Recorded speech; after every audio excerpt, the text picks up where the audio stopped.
Oh, this is annoying. I hate her too. That's the thing.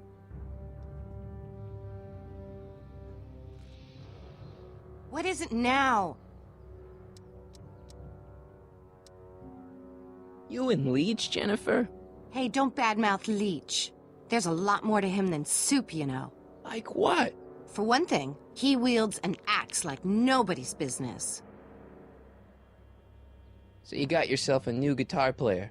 What can I say? I'm a girl who appreciates a hot lick. Yeah, I remember. Come on, Jennifer. Nobody in town plays guitar like me. I'm talking electric guitar, Martin. I'm gonna be honest, the ukulele has to go. I can outplay your loser boyfriend any day of the week. You're that desperate to get to first base. Did you say first or fourth? I'd give you 2.5. But first you gotta prove you've got better fingers than Leech. You ready to throw down? I was born ready. You got a guitar? Never leave home without it. Hold on. You can knock on my door anytime. Hold it, we got company. McFly, what's that was doing here? He says he can outplay you. I told him, there's no one in Hill Valley better than you. You wanna go prove it? The Ring of Rock? Don't crush him too bad. Just teach him a lesson.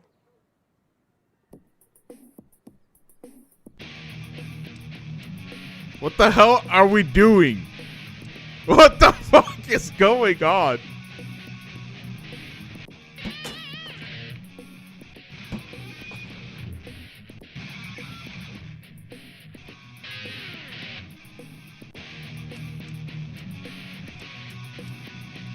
What am I supposed to do? Move to the left?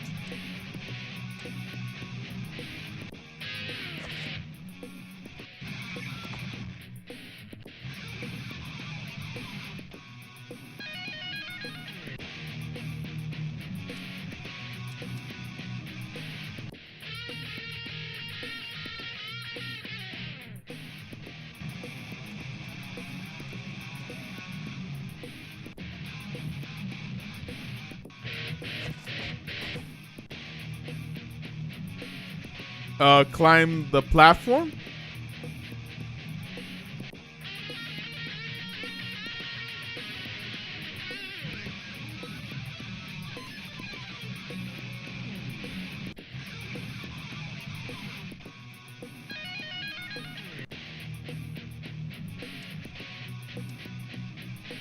Hop.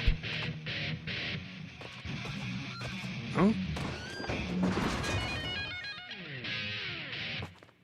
Martin McFly, that was totally awesome. What can I say? Some guys got it and some guys don't. You broke my headstock. I think I've got a new idol. Come here. Wait, I got a better idea. What was it you called me? A square? A girl's entitled to make a mistake, isn't she? Oh. Oh.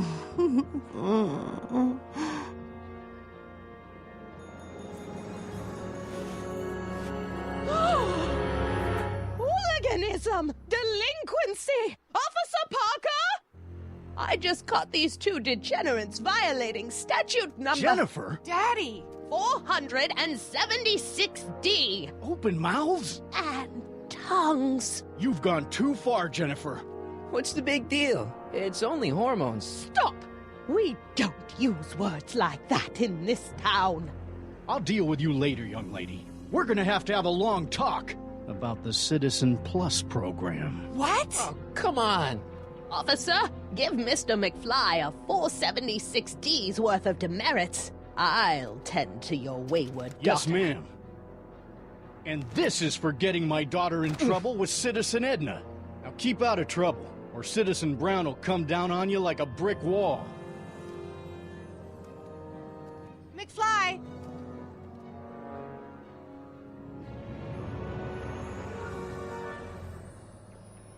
Hey, Jennifer. Are you still angry with me? Angry? Nah. The threat of being Citizen Plus was worth it just to see my dad's veins go all purple like that. Great, because I gotta go. Geez, Martin, what's gotten into you? Booze, dogs, necking in public? It's like you're a different guy today. A way cooler guy. I know this is gonna be hard to believe, but I'm the same guy I've always been. It's everyone else who's messed up. And stop calling me Martin. It's Marty. Wow, Marty. What's next on the agenda? Knocking over banks? Maybe. What's a guy gotta do to get in trouble around here? I think you're about to find out. You, citizen. Get out of here, Jen. Not a problem. Are you Martin Seamus McFly? Yes? We have a warrant for your detention. Detention.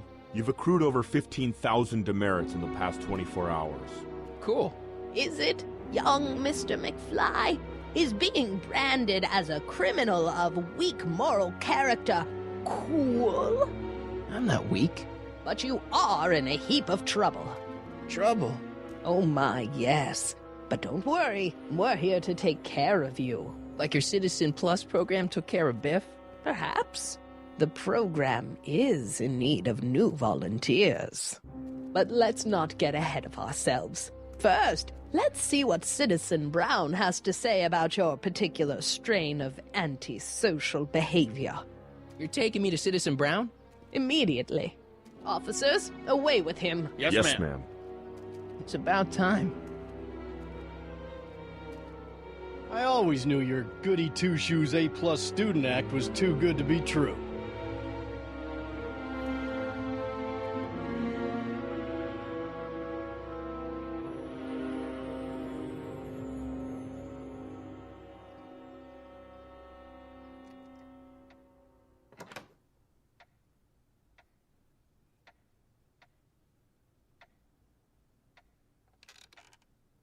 Come in, citizen.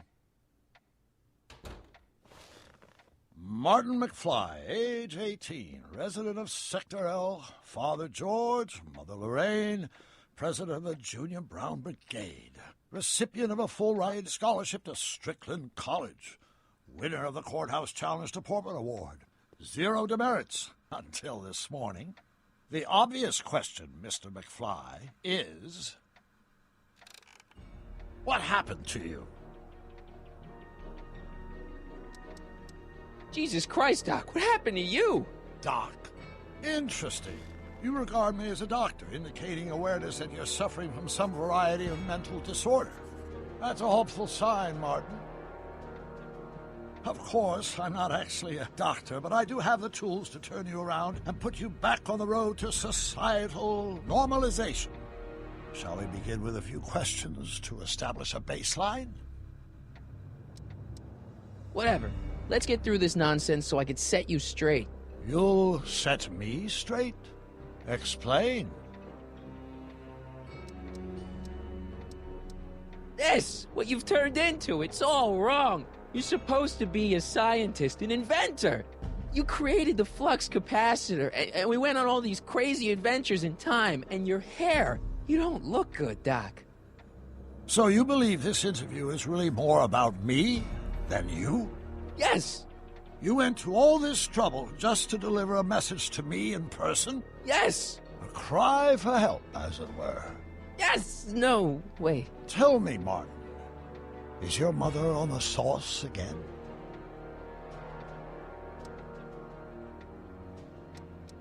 Not where I come from. When I left here, both my parents were happy and well-adjusted. Okay, they didn't start out that way, but that's where your time machine comes in. Time machine? Yeah, Doc, listen to me. You don't remember it, but you built a time machine out of a DeLorean. Why? Well, just for the hell of it, I guess. Plus, the steel frame of the DeLorean, dispersal, I don't know. It was important for some reason. Fascinating. Yes! Yes, it is fascinating. It's amazing. It's incredible. But you don't know it because you've never invented it. You're not the real Doc Brown. You gotta believe me. And this is because? Everything got screwed up when I went back in time to 1931. Sounds like this time machine is a very impractical and dangerous invention. I don't fucking know. Yes, it is, but no, it's not. Well, yes, it is right now. Look what happened, but no, it's not because we need to fix this shit. Yes, I mean, no. What I mean is it's messed up a lot of things, but first, it made a lot of things better. Like my mom and my dad. It was only thanks to your time machine that they ever became successful and happy. So they're happy. But they're not, because you summoned me back in time, and somehow your timeline got messed up, and everybody else is along with it. I see. No, you don't. Think back. Don't you remember me? We knew each other when you were 18. I'm Michael Corleone. Incredible. This case is more serious than I'd imagined.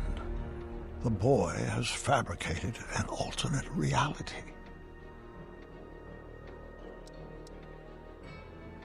No, this is the alternate reality. My reality is the real reality.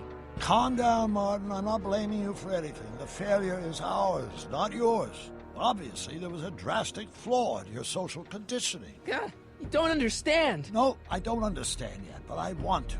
I want to get at the root of your problem. Keep talking. Take your time. Look around the room.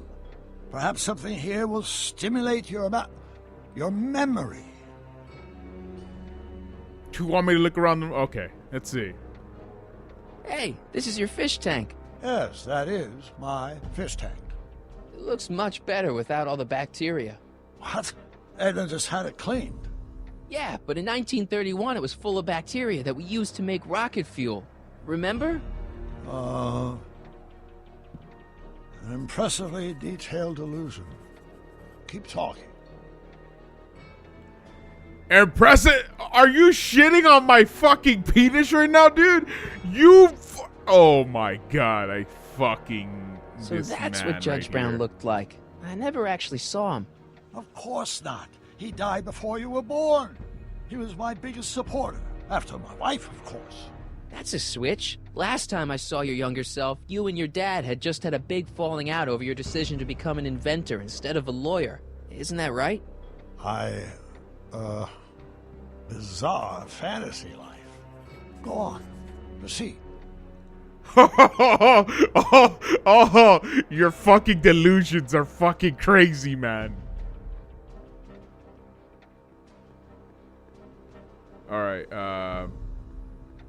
Wow, that is cool. The sound, it's kind of lulling. Right, wait, what was I doing? It's all the same stuff I saw on my dad's monitors. I think. The whole town is under surveillance. Okay, what else? What else? I can't tell if it's a guy celebrating a touchdown or chained up in a gulag. Glass half full, Marty. Half full. Anything on your desk? Something about that clock looks familiar. You still got the movie ticket. Indeed I do. A memento of my first date with Edna. I took her to see The Virtuous Husband. And you never saw Frankenstein. You were supposed to go see Frankenstein that night. It was gonna give you the inspiration you needed to pull off your big demonstration at the Hill Valley Expo. Inspired by Frankenstein? How whimsical. Not to mention historically inaccurate. My darling wife is all the scientific muse I've ever needed. From my successful demonstration at the 31 Expo all the way up to my cutting-edge Citizen Plus program. Successful? It was supposed to be a failure. Okay, take a look at this picture of Einstein here. The dog? Harboring dangerous animals is a municipal offense. Yeah, they told me, but you harbored this very same animal once, a long time ago. Remember the test run of your rocket car? Einstein landed on the roof of the courthouse. I do recall something of the sort, but naturally it couldn't have been the same dog. There wasn't anything natural about it. Einstein's a time traveler too, thanks to your invention. Stop trying to confuse me! My whole life has been dedicated to the practical use of technology to shape a more efficient, orderly society. Ask anyone. It's a fact. You can look it up. But you know better, right? Emmett? Wrong. Do you see this picture? I keep it close by me to remind me of the moment when my life's course became clear. August 25th, 1931. The day I single-handedly captured Kit Tannen, the scourge of Hill Valley. Single-handedly? And not, incidentally, the day I caught the eye of Edna Strickland, my scientific muse and the love of my life. Take a look. What you see there is a young man who understands his destiny. That's not what I see. What do you see? Well, if I could fucking move. Oh, there we go. I was like, what the hell? Why am I fucking looking at him? Come on, Doc. Don't you remember Einie? Move on, Mr. McFly. Here it is. Remember him? Arthur McFly. Your grandfather, if I'm not mistaken. Yeah, you and I served a subpoena to him back in 31. Preposterous. What? I'm almost sorry we put Kid Tannen away. We? Yeah, come on. Don't you remember? You disarmed him and I trapped him in the rocket car. No, that's not how it happened. Yes, it is. Wow, I never noticed this before, but Edna definitely had the hots for you, didn't she? Hots, yes. Edna was the first member of the fair sex to see something special in me. She saw something, all right, and she ran with it.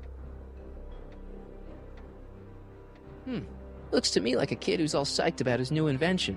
That's where you're wrong. Although my rocket car had accidentally captured Kit Tannen, it was also a widely impractical and dangerous idea that would have triggered unimaginable consequences had I pursued it further. Luckily, Edna came along and channeled my newfound fame into more practical pursuits. That's what you say, okay. Could that be? I think it is. What? It's me, and you, the other you. It is me. And you. But how? Michael? It's impossible. No, it's science. Your science, Doc. In this other world, the one you say you come from, am I happy there? Very happy. You've got two great sons. Sons? Yes, and a fantastic wife. Not Edna? Not even remotely. And your invention. Jeez, Doc, you can go anywhere you want to. Anywhere in time. You're the luckiest guy in the universe. And what about Hill Valley? Hill Valley? You know it's got problems. A little bit of urban decay here, a little bit of crime there. It's a normal city. People are happy, mostly. And even when they're miserable, they're not miserable like they are in your Hill Valley. Stop! There are no miserable people in my Hill Valley. Give me a break. You don't really believe... My citizens lead lives of order and peace. Nobody worries. Nobody complains. Only because they're afraid to. Jeez, open your eyes, will you? You and Edna have got them all terrorized. That's Mrs. Brown to you, Sonny. Doc. Kindly address me as Your Honor. We've worked for over 50 years, my wife and I. Every waking moment devoted to ridding Hill Valley of vice and disorder. And you dare to claim that our citizens are unhappy? Yeah, I do. I've seen it. They're just too afraid to speak up. Afraid? Afraid of what? Afraid of the consequences of their actions, Doc. You run this place like it's a police state. Nonsense. I can prove it. All right then, time travel boy. You do that. And until you do, I'm going to treat your wild story as just that. A story told by a madman. And I've determined that the best treatment is simply to let the insanity run its course. So, is the interview over? Should I leave? Please do. I'm very busy. I've got a city to run. Fine, but I'll be back with proof.